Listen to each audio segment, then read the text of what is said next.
Nós estamos lendo do Srimad Bhagavatam, com tradução e comentários, por sua divina graça, A.C. Bhaktivedanta Swami Prabhupada. Canto 1, capítulo 11, verso 20. Hábeis dramaturgos, artistas, dançarinos, cantores, historiadores, genealogistas e oradores eruditos, todos deram suas respectivas contribuições, sendo inspirados pelos sobre-humanos passatempos do Senhor. Assim, eles procederam continuamente. Significado: parece que, há 5.000 anos atrás, a sociedade também precisava dos serviços dos dramaturgos, artistas, dançarinos, cantores, historiadores, genealogistas, oradores públicos, etc. Os dançarinos, cantores e artistas dramáticos provinham, em sua maioria, da comunidade Shudra, ao passo que os historiadores eruditos, genealogistas e oradores públicos provinham da comunidade Brahmana. Todos pertenciam a uma casta particular e eram treinados para estas funções dentro de suas respectivas famílias. Tais dramaturgos, dançarinos, cantores, historiadores, genealogistas e oradores públicos costumavam dedicar-se ao tema das atividades sobre-humanas do Senhor, em diferentes eras e milênios, e não a eventos ordinários. Tampouco aquelas atividades estavam em ordem cronológica. Todos os Puranas são fatos históricos, descritos apenas em relação com o Senhor Supremo em diferentes eras e tempos, como também em diferentes planetas. Portanto, não encontramos qualquer ordem cronológica. Os historiadores modernos, portanto, não conseguem estabelecer ordem cronológica, e assim eles sustentam desautorizadamente que os Puranas são apenas histórias imaginárias. Mesmo há 100 anos atrás, na Índia, todas as execuções dramáticas centralizavam-se em torno das atividades sobre-humanas do Senhor Supremo. As pessoas comuns costumavam entreter-se muito com as apresentações dos dramas, e grupos yatra faziam representações maravilhosas a respeito das atividades sobre-humanas do Senhor. E assim, mesmo o agricultor iliterado tornava-se um participante do conhecimento da literatura védica, apesar de sua considerável falta de qualificações acadêmicas. Portanto, atores hábeis em drama, dançarinos, cantores, oradores, etc., são necessários para a iluminação espiritual do homem comum. Os genealogistas costumavam dar uma descrição completa dos descendentes de uma família particular. Mesmo atualmente, os guias, nos lugares de peregrinação da Índia, apresentam uma descrição completa das árvores genealógicas para os recém-chegados. Este ato maravilhoso às vezes atrai muitos interessados em receber tão importante informação. Verso 21.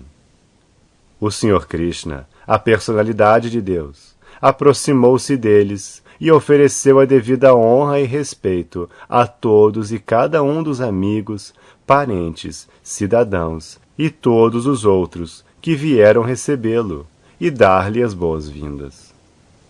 Significado: o Senhor Supremo, a personalidade de Deus, não é nem impessoal, nem um objeto inerte, incapaz de corresponder aos sentimentos de seus devotos.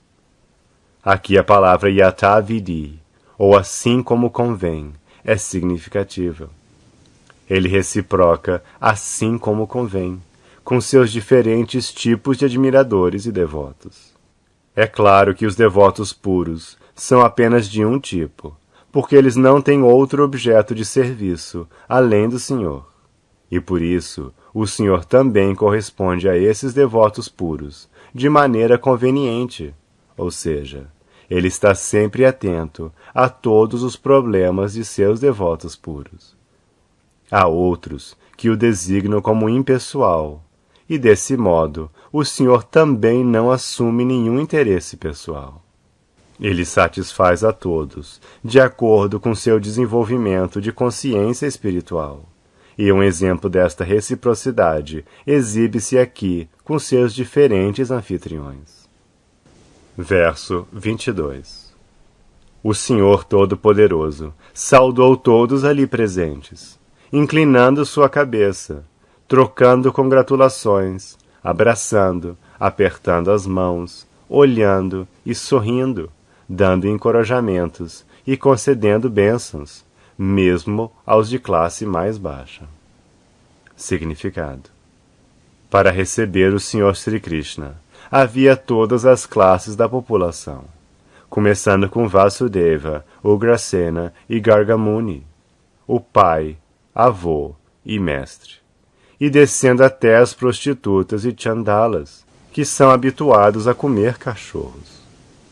E cada um deles foi apropriadamente saudado pelo Senhor, em termos de classe e posição. Como entidades vivas puras, todos são partes integrantes separadas do Senhor, e assim ninguém é alheio à relação eterna com Ele. Tais entidades vivas puras são graduadas de maneira diferente, de acordo com a contaminação dos modos da natureza material. Mas o Senhor é igualmente afetuoso com todas suas partes integrantes, a despeito de gradação material. Ele desce apenas para chamar novamente esses seres vivos materialistas de volta a seu reino, e as pessoas inteligentes aproveitam-se desta facilidade oferecida pela personalidade de Deus a todos os seres vivos. Ninguém é rejeitado do reino de Deus pelo Senhor, e cabe ao ser vivo aceitá-lo ou não. Verso 23. Então, o Senhor entrou pessoalmente na cidade, acompanhado pelos parentes mais velhos e brahmanas inválidos, com suas esposas, todos oferecendo bênçãos e cantando as glórias do Senhor. Outros também louvaram as glórias do Senhor. Significado: os brahmanas na sociedade nunca estavam preocupados em acumular dinheiro para a futura vida retirada. Quando ficavam velhos e inválidos, eles costumavam aproximar-se da Assembleia dos Reis, e simplesmente por louvar os gloriosos feitos executados pelos reis, junto com suas esposas, eles costumavam ser providos em todas as necessidades da vida. Tais brahmanas não eram, por assim dizer, bajuladores dos reis, mas os reis eram verdadeiramente gloriosos por suas ações, e eles eram sinceramente ainda mais encorajados a atos piedosos por esses brahmanas, de maneira digna. O Senhor Sri Krishna é digno de todas as glórias, e os brahmanas rezadores e outros eram eles mesmos glorificados ao cantar as glórias do Senhor. Verso 24. Quando o Senhor Krishna passou pelas estradas públicas, todas as damas das famílias respeitáveis de Dwarka subiram aos terraços de seus palácios simplesmente para dar uma olhadinha no Senhor. Elas consideravam isso como o maior dos festivais. Significado: dar uma olhadela no Senhor é sem dúvida uma grande ocasião festiva, como consideravam as damas metropolitanas de Dwarka. Isso ainda é seguido pelas senhoras devotas da Índia, especialmente durante os dias das cerimônias de Julana e Janmastami. As senhoras da Índia ainda se aglomeram em grande número no templo do Senhor, onde sua forma transcendental eterna é adorada. A forma transcendental do Senhor, instalada no templo, não é diferente do Senhor em pessoa. Tal forma do Senhor chama-se Archa Vigraha, ou encarnação Archa, e é expandida pelo Senhor através de sua potência interna, simplesmente para facilitar o serviço devocional de seus inúmeros devotos que estão no mundo material. Os sentidos materiais não podem perceber a natureza espiritual do Senhor. E por isso, o Senhor aceita a Archa Vigraha, que é aparentemente feita de elementos materiais, como terra, madeira e pedra. Mas, na verdade, não há contaminação material. Uma vez que o Senhor é Kaivalya, somente um, não há matéria nele. Ele é único e incomparável, e, portanto, o Senhor onipotente pode aparecer em qualquer forma, sem ser contaminado pela concepção material. Portanto, as festividades nos templos do Senhor, como são geralmente comemoradas, são como os festivais executados nos dias em que o Senhor se manifestou em Dwarka, há cerca de 5.000 anos atrás. Os acharyas autorizados, que conhecem perfeitamente a ciência, instalam tais templos do Senhor sob princípios regulativos, simplesmente para oferecer facilidades ao homem comum.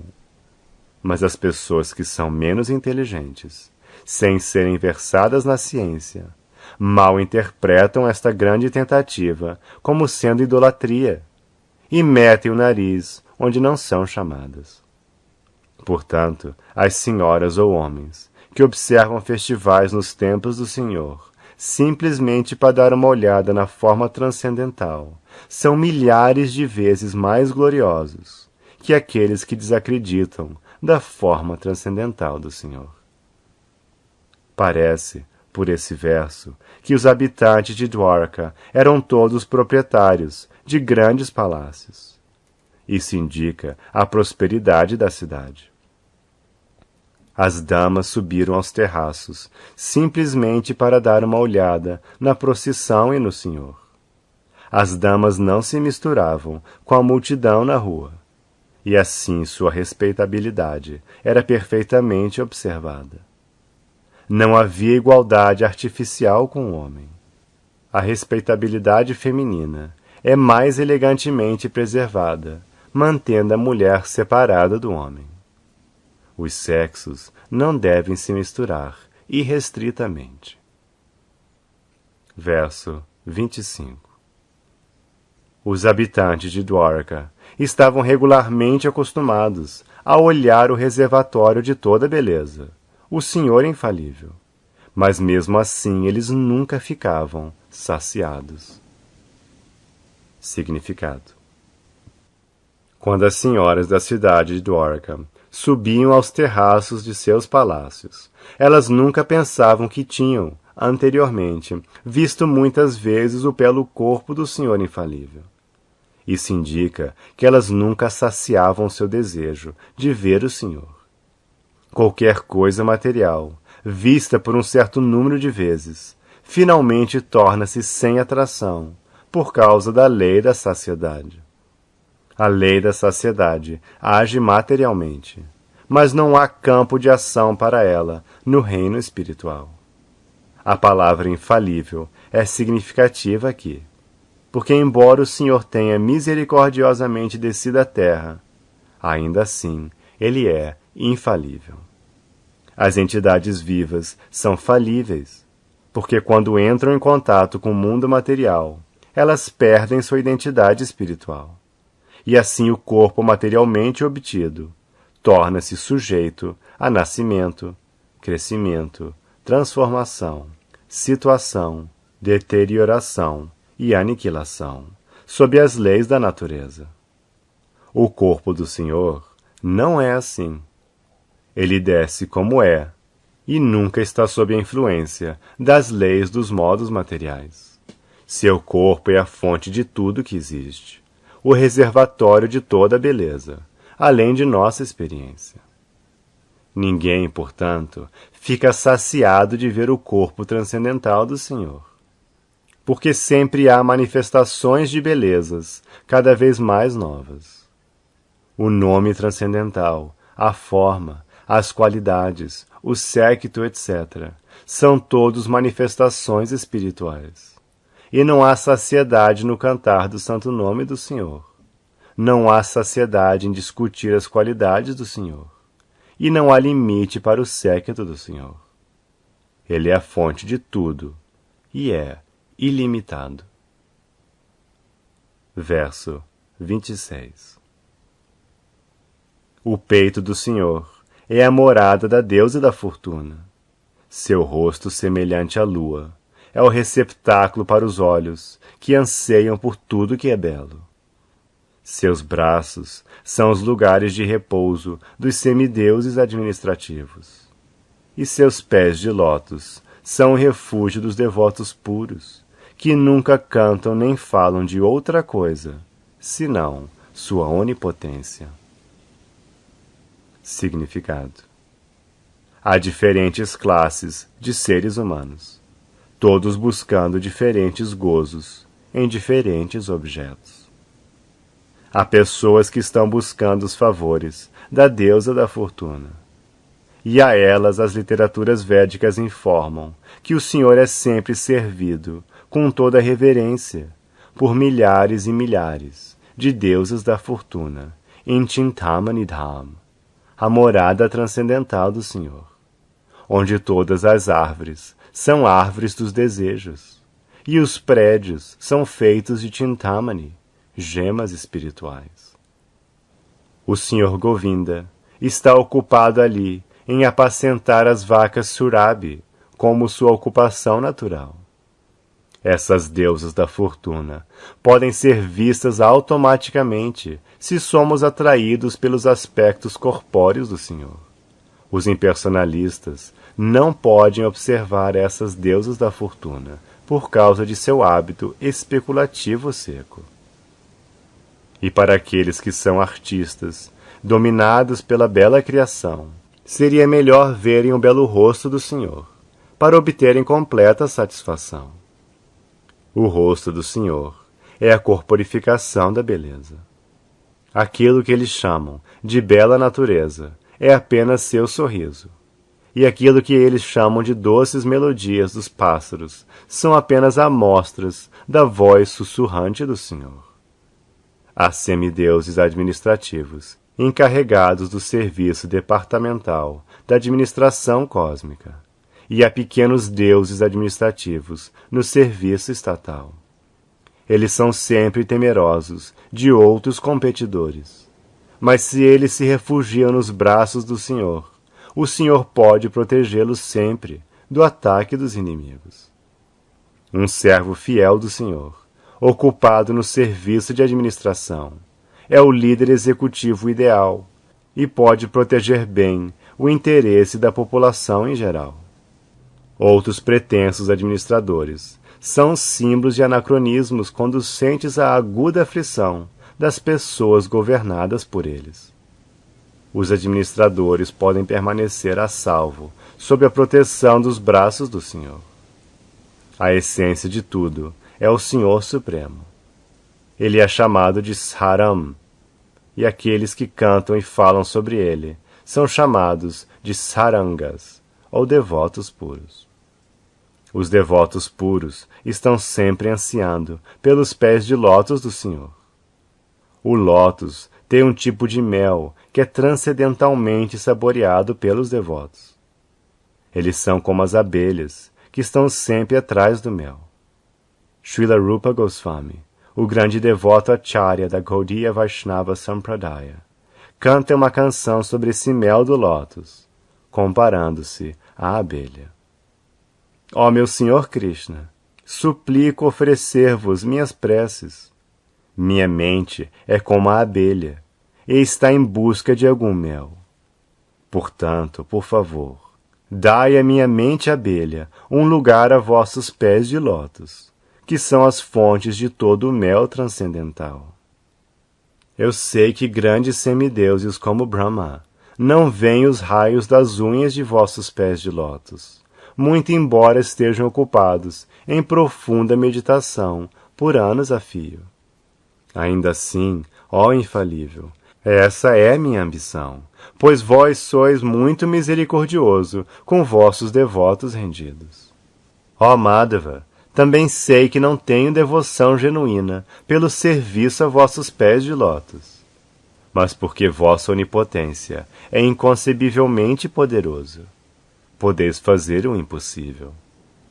Vossos pés de lótus podem tornar ridículo mesmo o néctar do reino celestial, e portanto estou muito atraído por eles.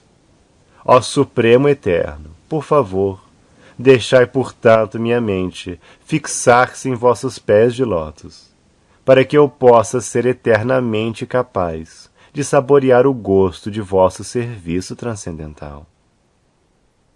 Os devotos se contentam de estarem situados aos pés de lótus do Senhor, e não têm ambição de ver seu rosto todo belo, nem aspiram à proteção dos longos braços do Senhor. Eles são humildes por natureza, e o Senhor é sempre favorável a tais devotos humildes. Verso 27. Enquanto o Senhor passava pela estrada pública de Dwarka, sua cabeça era protegida da luz do sol por um guarda-chuva branco. Abanos de plumagem branca moviam-se em semicírculos, e chuvas de flores caíam sobre a estrada. Suas roupas amarelas e guirlandas de flores pareciam uma nuvem escura que estivesse simultaneamente cercada pelo sol, pela lua, pelo relâmpago e pelo arco-íris. Significado: o sol, a lua, o arco-íris e o relâmpago não aparecem no céu simultaneamente. Quando há sol, o luar torna-se insignificante. E se há nuvens e arco-íris, não há manifestações de relâmpago. O matiz corpóreo do Senhor é assim como uma nuvem nova de monção. Aqui ele é comparado à nuvem. O guarda-sol branco sobre sua cabeça é comparado ao sol. O movimento do abano de cauda de iaque é comparado à lua. As chuvas de flores são comparadas às estrelas. Suas roupas amarelas são comparadas ao arco-íris.